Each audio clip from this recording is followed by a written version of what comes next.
بسم اللہ الرحمن الرحیم۔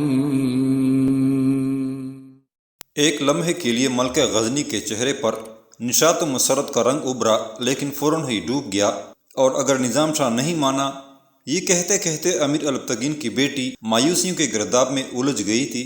میں نے سنا ہے کہ امیر البتگین کے دور میں سردار تبریز نے بھی نظام شاہ پر بے پناہ تشدد کیا تھا، مگر اس نے سر نہیں جھکایا۔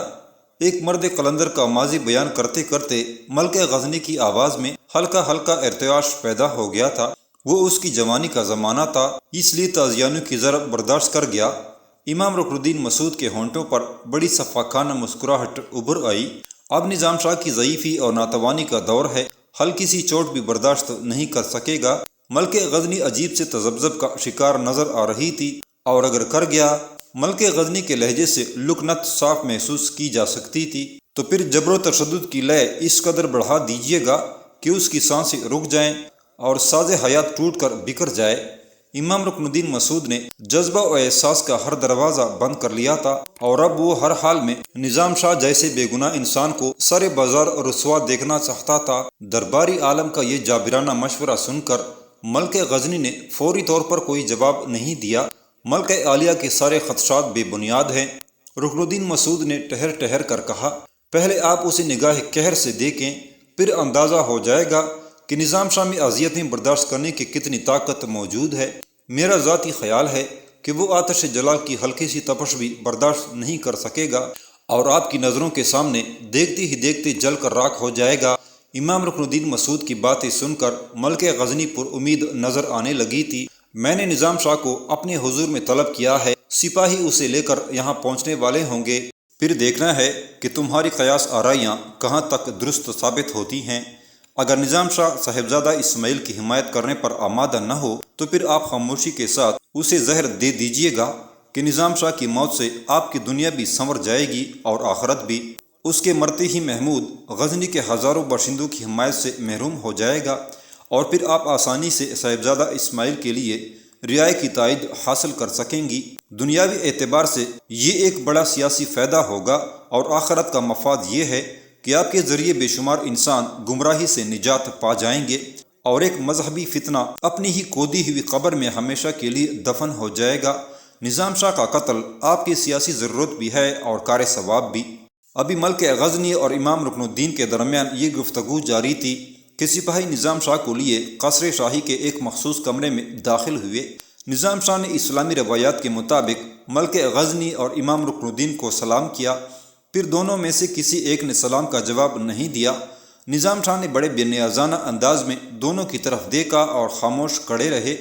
ملکہ غزنی کا خیال تھا کہ نظام شاہ اس کے جلال اقتدار سے مرعوب ہو کر خود ہی پوچھیں گے کہ انہیں کیوں طلب کیا گیا ہے، مگر جب کچھ دیر تک اس مرد قلندر نے اپنے ہونٹوں کو جنبش نہیں دی تو امیر البتگین کی مغرور بیٹی غضبناک لہجے میں بول اٹھی، نظام شاہ، میں تجھ سے اس احسان فراموشی کی شکایت نہیں کروں گی کہ تو نے اپنے آقائے نعمت امیر سبکتگین کو مرنے کے بعد غیر منصف مزاج کہا، جبکہ ان کے عدل و انصاف کی دھوم سارے جہاں میں تھی۔ ملکہ غزنی کا لہجہ متکبرانہ بھی تھا اور گستاخانہ بھی۔ جب کوئی شکایت نہیں ہے تو پھر آپ مجھ سے کیا چاہتی ہیں؟ نظام شاہ نے حسب عادت مسکراتے ہوئے کہا، میں چاہتی ہوں کہ تو غزنی کی رعایا کے سامنے اپنے گناہوں سے تائب ہو جا۔ ملکہ کے لہجے سے اسی بے ادبی کا اظہار ہو رہا تھا۔ نظام شاہ نے بڑی عجیب سی نظروں سے ملکہ غزنی کی طرف دیکھا اور فوراً ہی سر جھکا لیا۔ میرا گناہ کیا ہے، اور میں کس طرح توبہ کروں کہ آپ مطمئن ہو جائیں؟ نظام شاہ کے ہونٹوں کا تبسم کچھ اور گہرا ہو گیا تھا۔ تیرے گناہوں کے کفارے کی ایک ہی صورت ہے کہ تو مجمع عام میں امیر سبکتگین مرحوم کی وصیت کے مطابق ولی عہد اسماعیل کو اپنا امیر تسلیم کر لے۔ ملکہ غزنی سر سے پاؤں تک قہر و جلال کا پیکر بنی ہوئی تھی۔ آپ مطمئن رہیں ملکہ عالیہ، غزنی کے مرد قلندر نے زمانہ ساز عالم رکن الدین مسعود کی طرف دیکھتے ہوئے کہا، اگر نظام شاہ نے کوئی گناہ کیا ہے تو اسے مجمع میں بھی اپنی غلطی کا اعتراف کرتے ہوئے کوئی ندامت محسوس نہیں ہوگی۔ کچھ دیر تک ملکہ غزنی نہایت حیرت و سکوت کے عالم میں اپنی نشست پر کسی مجسمے کے مانند بیٹھی رہی۔ اسے یقین نہیں آ رہا تھا کہ نظام شاہ جیسے سرکش انسان اتنی آسانی سے اس کی بات مان لے گا۔ ملکہ عالیہ کیا سوچ رہی ہیں؟ نظام شاہ نے امیر البتگین کی بیٹی کو خاموش پا کر کہا، کیا انہیں غزنی کے ایک بھکاری کی باتوں پر یقین نہیں آ رہا ہے؟ نظام شاہ کے ایک ایک لفظ سے مادی اقتدار کی نفی ہو رہی تھی، مگر طاقت کے نشے میں ڈوبی ہوئی ایک خود پسند عورت ایک مرد قلندر کی زبان کے تیر نشتروں کی طرح محسوس نہ کر سکی اور گھبرا کر بول اٹھی، ابھی پوری مملکت میں امیر کی موت کا سوگ جاری ہے۔ چہلم کی رسم ادا ہوتی ہی صاحبزادہ اسماعیل کی تاج پوشی کا جشن عام منعقد کیا جائے گا اور اسی جشن عام میں تجھے اپنے گناہوں سے تائب ہونا ہے۔ ملکہ غزنی نے ایسے جابرانہ لہجے میں کہا جیسے وہ اپنے کسی ادنا ترین غلام کو اس کی غلطی پر سرزنش کر رہی ہو۔ مجھ جیسے گناہگار کے لیے یہی بہتر رہے گا کہ وہ مجمع عام میں اپنے گناہ کا اعتراف کرے۔ نظام شاہ نے بہت نرم اور آہستہ لہجے میں کہا، میں ملکہ غزنی کا شکر گزار ہوں کہ انہوں نے مجھے میرے گناہ یاد دلائے، ورنہ یہاں کون کسی کی خبر رکھتا ہے۔ نظام شاہ کے اقرار سے ملکہ غزنی کی وحشت دور ہو گئی تھی اور اس کے چہرے پر پہلی جیسی شادمانی لوٹ آئی تھی۔ نظام شاہ، اگر تو نے ہماری مرضی کے مطابق عمل کیا تو ہم تجھ پر اپنی عنایات و نوازشات کی بارش کر دیں گے۔ ملکہ غزنی کے لہجے میں اسی غرور و تکبر کی آمیزش تھی، اور پھر ہمارے کرم کا دائرہ اتنا وسیع ہو جائے گا کہ اس میں تیری بھوکی اور پیاسی ذات سما کر رہ جائے گی اور تو اپنی تنگی داماغ کا شکوہ کرنے لگے گا۔ نہیں ملکہ عالیہ، مجھ گداگر کے دریدہ دامن میں اتنی گنجائش کہاں ہے کہ وہ آپ کی عنایات شاہانہ کے اس بار گراں کو برداشت کر سکے۔ نظام شاہ نے بدستور نظریں جھکائے ہوئے کہا، اگرچہ ملکہ غزنی کے چہرے پر نقاب موجود تھا، لیکن پھر بھی انہوں نے ایک نامحرم عورت کی طرف دیکھنے کی کوشش نہیں کی تھی، جبکہ امام رکن الدین مسعود کی نظریں مستقل ملکہ غزنی کے چہرے پر مرکوز تھیں۔ میری ملکہ عالیہ سے یہ درخواست ہے کہ وہ اپنے بے مثال کرم کو برباد نہ کریں۔ میں دنیا کی ہر لذت و آسائش سے محروم انسان آپ کی بخشی ہوئی ان نعمتوں کا شکر کیسے ادا کر سکوں گا؟ یہ تیری اپنی کم نظری ہے کہ تو ہمارے دست کرم کی وسعتوں کا اندازہ نہیں کر سکتا، مگر اطمینان رکھ کہ ہم اس روز تجھے اپنی حیثیت کے مطابق نوازیں گے۔ ملکہ غزنی نظام شاہ کی شان بے نیازی اور گفتگو کے اسرار و رموز کو سمجھنے سے قاصر تھی، اس لیے وہ اپنے اس رعونت زدہ لہجے میں بولتی رہی، لیکن اگر تو نے ایسا نہیں کیا نظام شاہ تو پھر یہ تیری بے مروت آنکھیں کھلا آسمان نہیں دیکھ سکیں گی اور زندان کا ایک تاریک گوشہ تیری بے نشاں قبر بن کر رہ جائے گا۔ نظام شاہ نے ملکہ غزنی کی اس جابرانہ تنبیہ کا کوئی جواب نہیں دیا، وہ خاموشی سے سر جھکائے کھڑے رہے۔ امیر سبکتگین کی ذات گرامی پر تہمت ترازی اور بدترین احسان فراموشی کے علاوہ بھی تیرے نامہ اعمال میں ایک اور بڑا گناہ درج ہے۔ ملکہ غزنی کے لہجے کی غضبناکی بڑھتی جا رہی تھی۔ اگر ملکہ عالیہ میرے اس گناہ کی بھی نشاندہی فرما دیں تو میں آخری سانس تک اس کا ممنون کرم رہوں گا۔ نظام شاہ نے بہت آہستہ لہجے میں کہا، ان کی نظریں بدستور جھکی ہوئی تھیں۔ یہ راز ہمیں بہت دیر سے معلوم ہوا، مگر پھر بھی ہم غزنی کے سب سے زیادہ معتبر عالم امام رکن الدین مسعود کے احسان مند ہیں کہ ان کی خصوصی توجہ کے باعث ہماری نظروں کے سامنے سے ایک تاریک پردہ ہٹ گیا۔ ملکہ غزنی اسی گستاخانہ لہجے میں نظام شاہ سے مخاطب تھی، ہمیں معلوم ہوا ہے کہ تو ایک گمراہ اور بدعقیدہ انسان ہے اور غزنی کے سادہ لوح مسلمانوں کی روحوں میں اپنی اسی بدعقیدگی کا زہر اتارنا چاہتا ہے۔ ہم نہیں جانتے کہ امیر سبکتگین تیرے منافقانہ کردار کے اس پہلو سے کیوں بے خبر رہے اور والی غزنی نے بااختیار ہوتے ہوئے بھی تجھے عبرتناک سزا کیوں نہیں دی۔ ملکہ غزنی کے لہجے سے نفرت و غضب کے شرارے پھوٹ رہے تھے۔ واقعتاً یہ امیر مرحوم کی بڑی سنگین غلطی تھی کہ وہ مجھ جیسے بدعقیدہ انسان کو 20 سال تک برداشت کرتے رہے۔ اللہ ان کی مغفرت کرے اور میرے گناہوں کی پردہ پوشی پر انہیں جزائے خیر دے۔ یہ کہتے ہوئے نظام شاہ نے ایک نظر امام رکن الدین مسعود کی طرف دیکھا، پھر پلٹ کر جھکی ہوئی نگاہوں کے ساتھ امیر البتگین کی بیٹی سے مخاطب ہوئے، اگر ملکہ عالیہ سمجھتی ہیں کہ میری بدعقیدگی سے اہل غزنی کا ایمان متاثر ہو رہا ہے تو پھر جلد از جلد اس گناہگار کے سلسلہ حیات کو منقطع کر دیجیے۔ نظام شاہ نے بڑے عجیب سے لہجے میں کہا، سچ تو یہ ہے کہ اب مجھے بھی یہ سر اپنے کاندھوں پر گرا محسوس ہونے لگا ہے، ہو سکے تو آپ ہی اس بوجھ کو ہلکا کر دیجیے۔ نظام شاہ کی یہ جرأت گفتار دیکھ کر ملکہ غزنی چند لمحوں کے لیے سناٹے میں آ گئی، مگر پھر فوراً ہی سنبھل کر بولی، امیر کا معاملہ امیر کے ساتھ قبر میں چلا گیا، اب میں اہل غزنی کے دیگر حقوق کے ساتھ ان کے عقائد کی بھی نگہبان ہوں، اس لیے از راہ کرم تجھے ایک بار موقع دیا جاتا ہے کہ تو راہ راست پر آ جائے اور اس مجمع عام میں اپنی بدعقیدگی سے تائب ہو جائے۔ آج میں بہت خوش ہوں کہ ملکہ مہربان کو بندگان خدا کے حقوق کی حفاظت کے ساتھ ان کے عقائد کی درستگی کا بھی خیال آیا۔ نظام شاہ کے لہجے میں ناقابل بیان کرب پوشیدہ تھا، مگر وہ پھر بھی حسب عادت مسکرا رہے تھے۔ ملکہ عالیہ اطمینان رکھیں کہ یہ فقیر بے سر و سامان نظام شاہ انہیں مایوس نہیں کرے گا، تو پھر ہم بھی تجھے اپنے الطاف و کرم کی بارش میں نہلا دیں گے تاکہ تیرے جسم کے ساتھ تیری روح کا میل بھی اتر جائے۔ نظام شاہ کے جھکے ہوئے سر نے ملکہ غزنی کو بڑے فریب میں مبتلا کر دیا تھا اور وہ اپنی اس فتح پر بے اختیار مسکرانے لگی تھی۔ پھر اس نے اپنے سپاہیوں کو حکم دیتے ہوئے کہا، نظام شاہ کی زنجیریں کھول دو کہ اب یہ ہمارے فرمان برداروں کی صف میں شامل ہو گیا ہے۔ سپاہیوں نے فوری طور پر ملکہ غزنی کے حکم کی تعمیل کی اور نظام شاہ کو زنجیروں سے آزاد کر کے زندان کی طرف لے گئے۔ جب نظام شاہ ملکہ غزنی کے کمرے سے نکل رہے تھے تو انہوں نے رکن الدین مسعود کی آواز سنی۔ سلطنت غزنی کے سب سے بڑے درباری عالم انتہائی استہزائیہ لہجے میں کہہ رہے تھے، میں نے پہلے ہی عرض کیا تھا کہ ملکہ عالیہ کی ایک ہی نگاہ قہر سے اس شعبداباز کا پورا وجود جل کر راکھ ہو جائے گا۔ وہ تو امیر مرحوم ہی تھے جو اپنی خوش عقیدگی کے سبب نظام شاہ کی ذات کا سائبان بنے ہوئے تھے۔ اب وہ سائبان اس کے سر سے ہٹا ہے تو وقت کی تیز دھوپ نے اس کی جھوٹی ولایت کا پیرہن جلا ڈالا ہے اور وہ گداگروں کے لہجے میں آپ کے ابر کرم کی بھیک مانگ رہا ہے۔ امام، ہم تمہارے شکر گزار ہیں کہ تمہاری بے مثال ذہانت نے اس سنگین سیاسی مسئلے کو حل کر دیا۔ ملکہ غزنی نے گہری سانس لی، جیسے اس کے سر سے ناقابل برداشت بوجھ اتر گیا ہو۔ ذرا صاحبزادہ اسماعیل کی رسم تاج پوشی ادا ہو جائے، پھر ہم تمہارا قرض بھی ادا کر دیں گے۔ کیسا قرض ملکہ عالیہ؟ امام رکن الدین مسعود نے حریصانہ لہجے میں پوچھا۔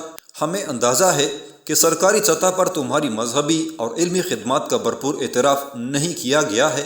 ملکہ غزنی نے ٹھہر ٹھہر کر کہا، ہم بہت جلد تمہیں قاضی القضاء کے منصب پر فائز کر دیں گے اور اس کے ساتھ ہی ایک بڑی جاگیر بھی بخش دیں گے تاکہ تم پورے سکون و اطمینان سے اپنے فرائض انجام دے سکو۔ سلطنت غزنی کا یہ پرانا نمک خوار ملکہ عالیہ کے کرم کا منتظر رہے گا۔ یہ کہہ کر امام رکن الدین مسعود نے سر جھکا دیا۔ پھر جب امیر سبکتگین کے چہلم کے بعد سرکاری سطح پر سوگ کا سلسلہ ختم ہو گیا تو ایک دن اچانک دارالحکومت کی گلیاں اس پرشور اعلان سے گونجنے لگیں، اہل غزنی کو حکم دیا جاتا ہے کہ مقررہ وقت پر صاحبزادہ اسماعیل کے جشن تاج پوشی میں شرکت کریں۔ تاج پوشی کی یہ رسم شیخ نظام شاہ کے مبارک ہاتھوں سے ادا ہوگی۔ یہ بڑا گمراہ کن اعلان تھا جسے سن کر غزنی کے تمام باشندے سناٹے میں آ گئے تھے۔ کوئی سوچ بھی نہیں سکتا تھا کہ نظام شاہ کے طرز عمل میں اس قدر حیرت انگیز تبدیلی آ جائے گی۔ لوگ سکتے کے عالم میں ایک دوسرے کا منہ تک رہے تھے اور آنکھوں ہی آنکھوں میں سوال کر رہے تھے، محمود کو بت شکن اور اپنا محمود کہنے والے نظام شاہ نے یہ کیا کیا؟ وہ اپنے الفاظ بھول گئے یا سازگار موسم نے ان کا مزاج بدل ڈالا؟ بعض افراد نے ڈرتے ڈرتے یہ بھی کہا، قید کی سختیوں نے نظام شاہ کو اپنے الفاظ بھول جانے پر مجبور کر دیا ہوگا۔ کچھ دریدہ دہن اور زمانہ پرست لوگوں نے یہ بھی کہا، وقت کے ساتھ ساتھ نظام شاہ بھی بدل گئے، کب تک غربت و افلاس اور محرومیوں کی زندگی بسر کرتے؟ آخر وہ بھی انسان ہیں، حکومت کے ساتھ کوئی تاجرانہ سمجھوتا کر لیا ہوگا۔ غرض ہزاروں منہ تھے اور لاکھوں باتیں، ہر شخص اپنے اپنے ظرف اور ذہن کے مطابق اس اعلان کے بارے میں سوچ رہا تھا۔ پھر تاج پوشی کا دن آیا تو شہر غزنی کے در و بام کو اس طرح سجایا گیا کہ ماضی کی تمام زینتیں اور آرائشیں ماند ہو کر رہ گئیں۔ تاج پوشی کی تقریب کا اہتمام ایک وسیع و عریض میدان میں کیا گیا تھا تاکہ غزنی کے ہزاروں باشندے اس تقریب میں شریک ہو سکیں۔ ملکہ غزنی بھی اسماعیل کی تاج پوشی کا یہ منظر اپنی آنکھوں سے دیکھنا چاہتی تھی، مگر شرعی پابندیوں نے اسے مجبور کر دیا تھا کہ وہ عدت کے دن ختم ہونے سے پہلے قصر شاہی سے باہر قدم نہیں رکھ سکتی تھی۔ پھر امام رکن الدین نے ملکہ غزنی کی بیٹی کی شرکت کا یہ جواز تلاش کر لیا کہ عورت کا گھر سے نکلنا ناگزیر ہو تو ایک بیوہ عدت کے دوران بھی مکان کی چار دیواری سے باہر جا سکتی ہے۔ امام کے نزدیک جشن تاج پوشی میں شرکت ایک ناگزیر صورتحال تھی، اس لیے ملکہ غزنی بھی بنفس نفیس اس تقریب میں شریک ہوئی۔ پھر جب نظام شاہ مسند زرنگار پر نمودار ہوئے تو ہر طرف قبرستان کا سا سکوت طاری تھا۔ لوگ دلوں کے بے ترتیب دھڑکنوں اور اداس چہروں کے ساتھ اپنے اس روحانی مسیحا کو دیکھ رہے تھے جو کچھ دیر بعد اپنے ہی ایک مشہور قول کی نفی کرنے والا تھا۔ نظام شاہ چند لمحوں تک وسیع و عریض میدان میں جمع ہونے والے اپنے عقیدت مندوں کو دیکھتے رہے، پھر ان کی پرجلال آواز ابھری۔ غزنی کے مرد قلندر نے پہلے اللہ کی کبریائی بیان کی، پھر انتہائی پرسوز لہجے میں رسالت صلی اللہ علیہ وسلم پر گواہی دی، اور اس کے بعد انسانی ہجوم سے مخاطب ہوئے۔ اے غزنی کے سادہ لوح اور ایماندار لوگو، آج تم پورے ہوش و حواس کے ساتھ سن لو کہ میرا عقیدہ کیا ہے۔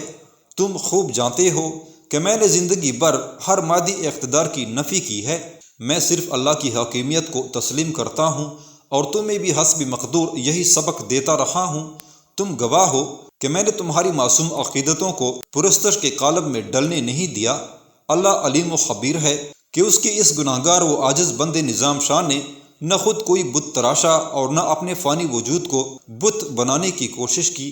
میں ایک خاک بصر انسان ہوں، خاک ہی سے پیدا ہوا اور ایک دن خاک ہی میں مل جاؤں گا۔ تم خوب جانتے ہو کہ مجھے شاہان عصر اور امرائے وقت سے کبھی کوئی نسبت نہیں رہی، مگر ملک غزنی فرماتی ہیں کہ امیر سبکتگین مرحوم کی بیجا عنایتوں نے مجھ گناہگار کو سرفراز و سرخرو کر دیا، ورنہ میں غزنی کی گلیوں میں گھومنے والا ایک گداگر ہوتا۔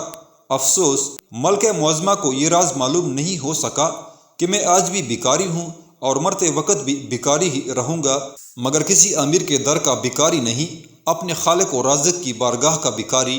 اگر امیر مرحوم زندہ ہوتے تو یقیناً اس امر پر شہادت دیتے کہ میں نے کبھی غزنی کے بیت المال سے 1 دینار یا درہم حاصل نہیں کیا۔ خیر، امیر تو دنیا سے جا چکے ہیں، مگر ان کے بہت سے وزرائے سلطنت اس تقریب میں موجود ہیں۔ اگر مجھ گداگر کے کمزور کاندھوں پر کسی کے بیش بہا تحفے اور کسی کی قیمتی نظر کا بار گراں ہے تو برسر محفل اٹھ کر بتائے کہ میرے نزدیک یہ صاحبزادہ اسماعیل کا جشن تاج پوشی نہیں، بیکاری نظام شاہ کا یوم حساب ہے۔ یہ کہہ کر نظام شاہ چند لمحوں کے لیے خاموش ہو گئے اور اپنے دائیں اور بائیں بیٹھے ہوئے امرائے مملکت کی طرف جواب طلب نظروں سے دیکھنے لگے۔ پورے مجمع پر سکوت مرگ طاری تھا۔ ہزاروں انسانوں کے ہجوم میں کوئی ایک فرد بھی ایسا نہیں تھا کہ جس کی سماعت تک نظام شاہ کی آواز نہ پہنچی ہو، اور غزنی کے مرد قلندر کی یہ ایک بڑی کرامت تھی۔ اللہ میری اس کمظرفی کو معاف فرمائے کہ میں تمہارے سامنے اپنے روز و شب کا حساب پیش کر رہا ہوں۔ اہل غزنی، تمہیں معلوم ہونا چاہیے کہ مجھے اپنی سانسوں کا سلسلہ برقرار رکھنے اور اپنے شکم کی آگ بجھانے کے لیے رات رات بھر مزدوری کرنی پڑتی ہے۔ بعض امرائے سلطنت اس بات پر گواہی دے سکتے ہیں کہ میں نے اپنے کمزور ہاتھوں سے ان کے پختہ مکانات کی تعمیر کی ہے، مگر افسوس ان محترم ہستیوں نے میری محنت و مزدوری پر کوئی شہادت نہیں دی، اور پھر سمجھ لیا گیا کہ نظام شاہ امیر سبکتگین مرحوم کی عنایات و نوازشات کے صدقے میں شاہی خزانے کے رحم و کرم پر پلنے والا ایک بیکاری ہے۔ میں غزنی کے بااختیار انسانوں سے اس بات کی شکایت نہیں کرتا کہ ان کی زمانہ سازی اور مصلحت پسندی نے مجھے ملک عالیہ کی نظروں میں ایک گداگر بنا دیا ہے۔ بس گلہ ہے تو ان علماء وقت سے جو میری ذات پر بدعقیدگی اور گمراہی کے تہمت لگا رہے ہیں۔ میرے ان فریب خوردہ سیاست بھائیوں کو معلوم ہونا چاہیے کہ میں اپنے پیر و مرشد سید امیر علی شاہ کے حکم پر غزنی آیا تھا تاکہ اپنے عمل سے بندہ و آقا کی تفریق مٹا سکوں۔ یہاں کتنے ہونٹ تھے جو میری دست بوسی کے لیے بے قرار رہتے تھے، اور کتنے ہاتھ تھے جو میرے پیروں کو چھونے کے لیے مسلسل لپکتے رہتے تھے، مگر میں نے انہیں اس بدعت و گمراہی سے دور رکھا اور ایک لمحے کے لیے بھی اپنا بت تراشنے نہیں دیا۔ میں خوب جانتا ہوں کہ اس مملکت اسلامیہ میں کتنے ظاہری اور باطنی بت موجود ہیں، اور کون کس کو کس انداز سے سجدہ کر رہا ہے۔ میں انہی بتوں کو توڑنے کے لیے یہاں آیا تھا۔ پہلے میں نے اپنے نفس کے بت کو ہلاک کیا، پھر میں چاہتا تھا کہ امرائے غزنی بھی اپنی آستینوں میں، اپنے دلوں میں اور اپنی روحوں میں چھپے ہوئے بتوں کو ریزہ ریزہ کر ڈالیں، مگر ایسا نہیں ہوا، اور پھر مجھے بے دین و گمراہ کہہ کر زندان کے حوالے کر دیا گیا۔ یہ تو اللہ ہی جانتا ہے کہ ارباب اقتدار میرے ساتھ کیا سلوک کریں گے، مگر اس سے پہلے میں اپنے گناہگار ذات کو تمہاری عدالت میں پیش کرتا ہوں۔ اگر تم نے اپنی آنکھوں سے میرے کسی عمل میں بے دینی یا گمراہی کا ہلکا سا عکس بھی دیکھا ہے تو تمہیں تمہارے پیدا کرنے والے کی قسم ہے کہ تم سب مل کر پتھر اٹھا لو اور مجھے اس تاج پوشی کے رسم کے دوران سنگسار کر ڈالو۔ آج میں بھی تمہارے ہاتھوں سے تاج ملامت پہننا چاہتا ہوں۔ نظام شاہ کی اذیت و کرب میں ڈوبی ہوئی تقریر سن کر حاضرین کے دل و دماغ میں آگ سی لگ گئی اور وہ بے قرار ہو کر چیخنے لگے۔ آپ کو گمراہ کہنے والے خود بدعقیدہ ہیں، جھوٹے ہیں اور منافق اور ریاکار ہیں۔ ہماری آنکھوں نے غزنی میں آپ سے زیادہ سچا اور باعمل مسلمان کوئی دوسرا نہیں دیکھا۔ اپنی رعایا کی پرشور نعرے سن کر ملکہ غزنی کے چہرے پر وحشت برسنے لگی۔ وہ سوچ بھی نہیں سکتی تھی کہ نظام شاہ اس جرأت و بے باکی کے ساتھ اس کی بچائی ہوئی پوری بساطی سیاست الٹ کر رکھ دیں گے۔ زرنگار مسند پر بیٹھے ہوئے عمرائے سلطنت کا بھی برا حال تھا کہ آج وہ پہلی بار عوام کے سامنے بے نقاب ہوئے تھے اور انہیں رسوا کرنے والا ایک ضعیف و ناتواں مزدور تھا۔ رات کے اندھیرے میں مزدوری کرنے والا نظام شاہ، ملکہ غزنی کو اس بات کا یقین ہو چلا تھا کہ نظام شاہ اس کے منصوبے کے مطابق عمل نہیں کریں گے، مگر پھر بھی وہ اس سرکش انسان کی زبان سے آخری لفظ سننے کی منتظر تھی تاکہ حجت پوری ہو سکے اور نظام شاہ پر تشدد کرنے کا قانونی جواز حاصل ہو سکے۔ اور پھر نظام شاہ نے ایسا ہی کیا۔ لوگوں، ملکہ غزنی کی خواہش ہے کہ میں اپنے ہاتھوں سے ان کے چھوٹے صاحبزادے کو تاج پہنا دوں اور اس کے ساتھ ہی اسماعیل کو اپنا امیر بھی تسلیم کر لوں۔ مختصر سے سکوت کے بعد ایک بار پھر نظام شاہ کی بہاروب آواز پورے میدان میں گونج رہی تھی۔ اہل غزنی غور سے سن لیں کہ یہ بدترین حق تلفی ہے اور میں اس ناانصافی کے خلاف شدید احتجاج کرتا ہوں۔ ملکہ عالیہ اور ان کے وفاداران سلطنت کو خواہ کتنا ہی گراں گزرے، مگر یہ سچ ہے کہ امیر سبکتگین سے آخری وقت میں غلطی سرزد ہوئی۔ مرحوم فرمانروا خوب جانتے تھے کہ صاحبزادہ اسماعیل نو عمر بھی ہے اور ناتجربہ کار بھی۔ ان کی مختصر سی زندگی قصر شاہی کے عشرت زدہ اور کیف آور ماحول میں گزری ہے۔ ان کے نرم و نازک ہاتھ ایک شمشیر کا بوجھ نہیں اٹھا سکتے، تو وہ اتنی بڑی سلطنت کا بار گراں کیسے برداشت کر سکیں گے؟ اقتدار کی امانت تو پہاڑوں سے بھی زیادہ وزن رکھتی ہے۔ اس لیے میں ملکہ عالیہ سے درخواست کرتا ہوں کہ وہ عدل و انصاف سے کام لیتے ہوئے صاحبزادہ محمود کو غزنی طلب فرمائیں اور امیر مرحوم کی وراثت بأحسن وخوبی انہیں منتقل کر دیں کہ وہی سلطنت غزنی کے جائز وارث ہیں۔ ابھی نظام شاہ کے الفاظ کی گونج باقی تھی کہ ملکہ غزنی کے اشارے پر چند سپاہی آگے بڑھے اور نظام شاہ کو پکڑ کر مسند سے نیچے لے جانے کی کوشش کرنے لگے۔ لوگوں، میں جا رہا ہوں اور ہو سکتا ہے کہ میری اور تمہاری آخری ملاقات ہو۔ اقتدار کے نمائندوں نے میری قسمت کا فیصلہ کر دیا۔ میں نے ان کی آنکھوں میں لکھی ہوئی ساری تحریریں پڑھ لی ہیں، مگر تم مایوس نہ ہونا کہ میرا فرزند، میرا محب اور میرا بت شکن محمود ایک دن ضرور آئے گا۔ تم اپنے گھروں میں خاموش رہ کر اس کا انتظار کرنا۔ میں تمہیں تنبیہ کرتا ہوں کہ تم اپنی زبانیں نہ کھولنا۔ میری آنکھیں دیکھ رہی ہیں کہ جبر و ستم کی تمام شمشیریں بے نیام ہو چکی ہیں۔ طاقت کے نشے میں ڈوبے ہوئے یہ وحشی تمہاری جنبش لب کا بہانہ ڈھونڈ رہے ہیں۔ اگر تمہارے ہونٹ کانپے تو تم اپنی زبانوں سے محروم ہو جاؤ گے اور تمہارے آباد گھروں کو ویران کنڈروں میں تبدیل کر دیا جائے گا۔ میں نہیں چاہتا کہ میری وجہ سے تم پر کوئی آفت نازل ہو۔ میں بغاوت کے اس جرم میں تنہا ہوں اور تنہا ہی رہنا چاہتا ہوں۔ اللہ تمہارے حقوق کی حفاظت کرے۔ نظام شاہ کی آواز دور ہوتی جا رہی تھی، یہاں تک کہ ملکہ غزنی کے سپاہی انہیں کھینچتے ہوئے میدان کے عقبی حصے سے نکال کر زندان کی طرف لے گئے۔